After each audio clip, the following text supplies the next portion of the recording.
Muy buenos días, muchas gracias por su presencia, muchas gracias, doctora.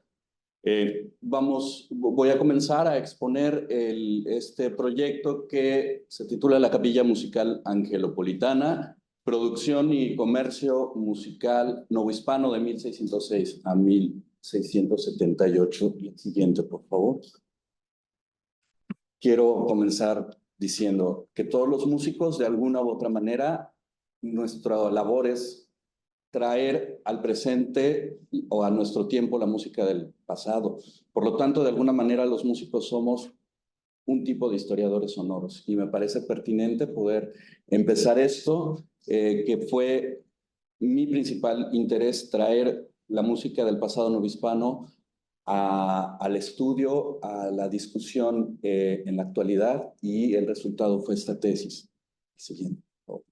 También quiero agradecer, obviamente, al CONACYT, al CIESAS, por recibirme con este proyecto y por todas las facilidades brindadas. Obviamente a la doctora Gabriela Solís Robleda por sus comentarios y por su formación.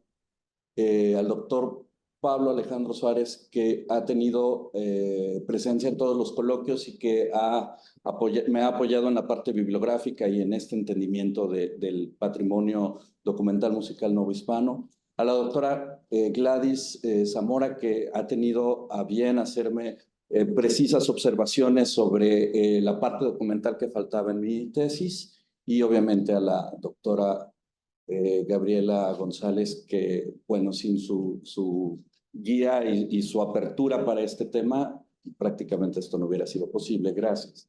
Muchas gracias. Siguiente, por favor. Bueno, obviamente indagar en el pasado musical de México durante el periodo novohispano fue mi principal motor para llevar a cabo esta investigación. Al hacer esto, pude comprender que la capilla musical durante el siglo XVII, la capilla musical fue el espacio, el sitio en donde se pudo tener el desarrollo cultural o el desarrollo musical de Puebla y bueno, en general de todo el virreinato. Esta capilla musical funciona como el centro productor en prácticamente todas las ciudades, no solo del virreinato, obviamente, también de las catedrales españolas. Entonces, a mí me interesaba entender cómo este espacio y este órgano de la iglesia también impactaba en las estructuras del poder eclesiástico y del poder civil. A través de la investigación pude comprender que la capilla musical funciona como una unidad de trabajo y de producción musical en donde se generaban y se prestaban bienes y servicios tanto intelectuales como materiales, y que también se insertaba dentro de una ruta de trabajo, de intercambio de músicos y de comercio musical que se daba por los caminos que conectaban a las catedrales y a las ciudades. Siguiente, por favor. La tesis, ¿cómo está conformada la tesis? Siguiente, por favor. Está conformada en 3 capítulos. En el primero hablo del panorama histórico y musical de Puebla durante el siglo XVII, desde su fundación hasta el siglo XVII, hasta cómo se fue conformando las estructuras de poder, las estructuras económicas y la estructura eclesiástica. El segundo capítulo hablo de los 3 maestros de capilla de la Catedral de Puebla y la organización, por supuesto, de la capilla musical poblana, para en el tercer capítulo abordar la conformación de bienes y servicios y cómo estos bienes y servicios se movieron a través de las diferentes ciudades. En el capítulo 1, que hablo sobre el panorama histórico, económico y musical de Puebla en el siglo XVII, principalmente se tocan la fundación de la ciudad, concebida como una ciudad de labradores, que eran libres de encomienda, no tenían encomienda, y de alguna manera Fray Juan Garcés y Fray Toribio de Benavente buscaban una ciudad humanista en donde no hubiera explotación a los indios, en donde los españoles pudieran ser de alguna manera autosustentables. Después entenderemos que, por supuesto, eso no pudo suceder. Sin embargo, para favorecer el crecimiento económico de la ciudad episcopal, pues hubo varios varias estrategias, entre ellas las condonaciones de tributo, de alcabalas y de impuestos que permitieron a la ciudad crecer económicamente, además de situarse en un espacio geográfico que conectaba con ciudades, con centros de comercio importantes como Ciudad de México y Veracruz.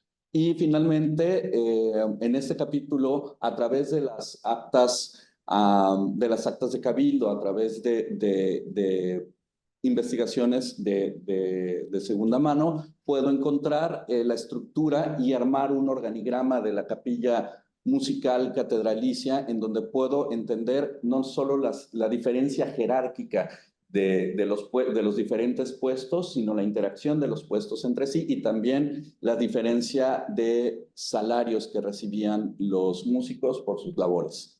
En esta parte, las obras por supuesto, de Montserrat Galí, de Guadalupe Albi, de Carlos Giordano, de Miguel Cerón, para entender la conformación histórica, bueno, la conformación social de Puebla, y sobre todo la tesis de Antonio Molero, me permitieron entender cómo fue la fundación, cómo fue el proceso, cómo fue el reparto de aguas, cómo fue el reparto de barrios, en qué lugares estuvieron los indios, en qué lugares estuvieron los españoles, y las actas de Cabildo disponibles en Musicat, así como la colección de Ritual Sonoro Catedralicio, que está bajo la coordinación del doctor Sergio Navarrete. Adelante, por favor. Aquí podemos ver la estructura o el organigrama de la capilla musical que pude encontrar a partir de las actas de Cabildo, más o menos desde una perspectiva jerarquizada, siendo el maestro de capilla la parte principal, teniendo, radiando hacia abajo, pues otros puestos como el chantre, el sochantre, el organista, los capellanes, los maestros de infantes, que en esta parte de los maestros de infantes sí quiero aclarar que si bien podía depender de la capacidad para contratar gente de la catedral o del cabildo, que hubiera un maestro designado, también el maestro de capilla tenía la obligación de estar en esa parte formativa de los infantes, o también se podría asignar a cualquier otro miembro de la capilla. Esto me parece que es importante porque aquí podemos inferir la importancia que se dio, obviamente, a la formación de infantes desde diferentes perspectivas. Están también los ministriles, que son normalmente instrumentos aerófonos, como el bajón, la chirimía, el sacabuche, que cumplen las voces también las veces de suplir a las voces cuando hay ausencia o de refuerzo de las voces. Siguiente, por favor. En el capítulo 2 hago un recuento de los maestros de capilla y de la conformación de la capilla musical angelopolitana. En este punto, incluso pude hacer un comparativo de cómo estaba esta estructura del organigrama jerárquica con algunos de los miembros que pude rescatar de las actas de Cabildo. ¿Podemos seguir, por favor? En este punto hablo de los 3 maestros de capilla vitalicios que se tuvieron durante el siglo XVII, entre 1606 con la llegada de Gaspar Fernández y 1678 con la muerte de Juan García de Céspedes. No tenemos datos concretos de sus fechas, ponemos cercanos de sus fechas de nacimiento, sí tenemos registrados sus muertes. Aquí, en este punto, el desarrollo bibliográfico, bueno, las obras de Omar Morales, prácticamente varios artículos de Omar Morales Abril estuvieron presentes en mi revisión bibliográfica, igual que Robert Snow, Nelson Hurtado, Gustavo Mauleón, María Guembero, Pedro Rueda, Bárbara Pérez, una serie de musicólogos que han indagado fuertemente en el pasado musical de México en el siglo XVII, específicamente en Puebla, y por supuesto la consulta constante de actas de Cabildo disponibles en Musicat. Me parece importante que en esta parte pude hablar y puedo dar un recuento bibliográfico biográfico de los 3 maestros de capilla para entender cómo fue la conformación desde Juan Gutiérrez de Padilla, desde Gaspar Fernández, cómo llega a su esplendor con Juan Gutiérrez de Padilla, y luego cómo avanza hacia Juan García de Céspedes, que él fue niño cantor, justo el año que empieza Juan Gutiérrez de Padilla a la capilla musical, él entra como niño cantor y hace toda su carrera musical dentro de la capilla poblana. Siguiente, por favor. Bueno, Gaspar Fernández, sabemos que es formado en Guatemala, que es organista y maestro de capilla, que suplió al organista Ocampo. Llega a Puebla en 1606, tiene diversas influencias musicales, entre ellas principalmente la de Pedro Bermúdez. De él conservamos el cancionero musical de Gaspar Fernández, un conjunto de aproximadamente 200 obras, 200 obras musicales que se conservan en el archivo musical en el archivo histórico de Antequera, Oaxaca, de la arquidiócesis de Antequera. Él lleva la dirección de la capilla musical y al mismo tiempo, en algún momento, lleva una especie de co-magisterio con Juan Gutiérrez de Padilla, ya que cuando llega Juan Gutiérrez de Padilla, contratado como cantor, Juan Gutiérrez de Padilla recibió un salario similar al de Gaspar Fernández y tenía también obligaciones muy similares. Por eso me atrevo a inferir que es un co-magisterio. Adelante. Juan Gutiérrez de Padilla fue un cantor malagueño que llega a Puebla, primero contratado como maestro, como cantor, como maestro de infantes, y también se le decía que tenía que apuntar, o sea, componer algunas chanzonetas, algunos villancicos. Este término a veces se usa como sinónimo en las actas de cabildo. En el punto de Juan Gutiérrez de Padilla, que llega también el obispado de Palafox, la capilla musical de Puebla se vuelve la más numerosa, teniendo el doble de músicos que la Catedral de Sevilla, por ejemplo, y 200% más presupuesto que lo registrado en ese momento en la Catedral de Ciudad de México. Entonces, si bien cada catedral buscaba tener un desarrollo óptimo de su capilla musical, en el caso de Puebla hubo una inversión económica importante que permitió que la capilla llegara a este esplendor. Y al mismo tiempo, Juan Gutiérrez de Padilla trabajó como empresario, tenía una fábrica de bajones que era bastante, podríamos pensar que era bastante exitosa porque vendía bajones en Puebla y vendía bajones en Oaxaca, ya que él tenía un aprendiz que era un indio oaxaqueño que se encargaba de ayudarle en la fabricación y también de llevarlos a la venta. Entonces llevaba venta a Puebla y también a Oaxaca. Adelante, por favor. Y Juan García de Céspedes, pues me parece un caso muy interesante, tenemos poca información de él, pero lo que sabemos es que fue mozo de coro, llega a ser maestro de capilla, es cantor, maestro, es violonista y también es encargado de comenzar a dar clases de violón, que es un cordófono de cuerda frotada de la familia de las violas da gamba.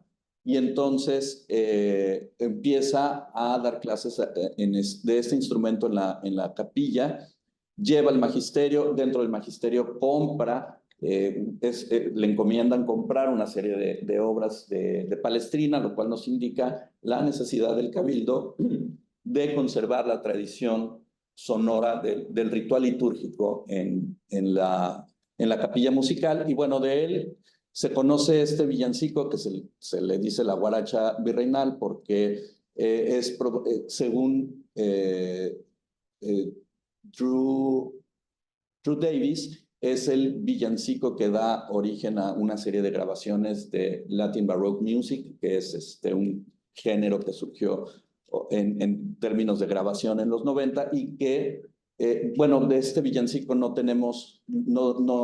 está disponible, está en una colección privada, no hemos podido ver el manuscrito, pero sí encontramos su obra algunas de sus obras en la colección Sánchez Garza para las monjas del convento de la Santísima Trinidad. Adelante. Y bueno, en el capítulo 3 establezco un poco la ruta de trabajo y comercio musical novohispano. Adelante, por favor. Bueno, en este punto se explica cómo la música, la capilla musical funciona como una unidad de producción de bienes y servicios, la estructuración de la capilla. Hablo de algunos casos de movilidad social, específicamente del caso de Barreto y Juan Vera, que son esclavos que trabajan en las capillas musicales y que son muy apreciados por sus habilidades y por sus conocimientos. Hablo también de cómo los músicos estaban en un proceso de circulación entre catedrales buscando pues trabajo en otras catedrales. En esta parte hubo una revisión un poco de fuentes, sobre todo de Aurelio Tello, de Omar Morales, de Drew Davis, para hablar del caso de la Guaracha. Obviamente pude revisar también el registro fotográfico y numeración que dio Sergio Navarrete sobre el cancionero musical de Gaspar Fernández, la colección Sánchez Garza, que está en el CENIDIM, así como la colección de música sacra de la Catedral de Puebla, que está en la biblioteca del Museo Nacional de Antropología e Historia. Pude consultar esas fuentes y también las actas de Cabildo Catedralicio. Adelante. Esto me llevó a entender que Puebla fue un centro musical, un centro de producción musical importante en el virreinato, que a veces podría ser que estableciera competencia con la Catedral de Ciudad de México o el centro del virreinato, que tuvo a su disposición muchos recursos económicos, materiales, humanos, y que le permitieron prosperar en ese aspecto, impactar a la ciudad en cuanto a fama, en cuanto a cómo se referían otras catedrales a la Catedral de Puebla en su quehacer musical. Tenemos estas colecciones de música sacra que son importantes para entender y comprender y poder estudiar el acervo histórico musical mexicano. Y bueno, obviamente también nos permite ver, echar una mirada a la música, a la producción de música litúrgica y paralitúrgica del virreinato. Siguiente, por favor.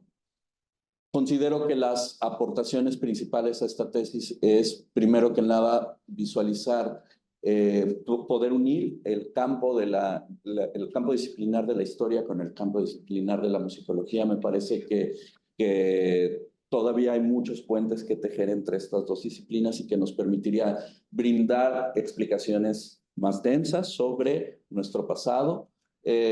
También creo que se hizo una sistematización de información para poder establecer el impacto que tuvo la capilla musical en el desarrollo cultural de las ciudades, en particular de la ciudad de Puebla. Poder presentar una línea temporal donde están los 3 magisterios de capilla vitalicios, y bueno, pues las repercusiones que tuvieron estas sucesiones en la vida musical y cultural de Puebla, y también entender las relaciones del cabildo con los integrantes de la capilla. Y pues sobre todo para mí, que esto es algo muy personal, plantear a la música como un conjunto de bienes y servicios con valor económico, y plantear también a la música como una unidad de trabajo, a la capilla musical como una unidad de trabajo, y entender a la música como un fenómeno social, parte de la estructura, y no solo como un bien, como un arte ornamental. Dentro de la continuidad que quiero dar más adelante a este trabajo, hay varias líneas o interrogantes que podría abordar, que me interesan particularmente abordar, sobre todo los casos de movilidad social que se dieron derivada en una sociedad estamental, pero que aquí en el caso de los conocimientos del trabajo y de las habilidades musicales permitieron de alguna manera tener este tipo de movilidad social. La participación de las mujeres en la educación y ejercicio musical, especialmente en las instituciones femeninas, como el caso del Convento de la Santísima Trinidad, que me parece importante. La itinerancia de la capilla musical y su influencia en otros recintos, como ya sea que la catedral influyera en otros recintos religiosos, o bien como otros recintos religiosos podían influir en la música que se hacía en la catedral. la participación de los indios en la música litúrgica y paralitúrgica, y bueno, obviamente los esclavos y la práctica musical. Muchísimas gracias.